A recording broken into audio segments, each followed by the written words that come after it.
gwalina omusajja ng'amala mangu oba ng'akuba bulawundi butono simanyanga kamu bubiri ng'akakubira eddakiika emu sembera wano okubulire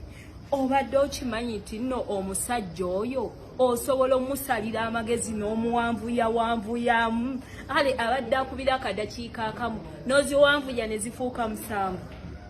okikola oti ebintu byafuuse bya bwongo oyinza okwesanga ng'omusajja oyo womubeeza mu kasitayiro akamu kati nga kamumaza mangu nga butamufuula bize bwe bumumaze amangu mwetolooza ekisenge wolaba nga anaatera oyiwa mujjeeyo ati kaddeko mu mpewo amazzi gaddeyo omutwale mu sitayiro endala kaddeko mu mpewo amazzi gaddeyo omwetolooza omutwale eno omufuule bize omutwale eno omutwale olaba w'omukubisa eddakiika 10 n'ennyanga totegedde kyenjagala obbagamba ebintu bino bya ati sebikyali byakwetuulatuulako omusajja naye mutetenkanya akola byoyagala okitegeera omusajja gwalina omukozesa akole ebibyo muvemu ebyo ebyokwetuulako mbunoba omusajja akuba akamwogenda tuula nno senga muto Queen Masolo.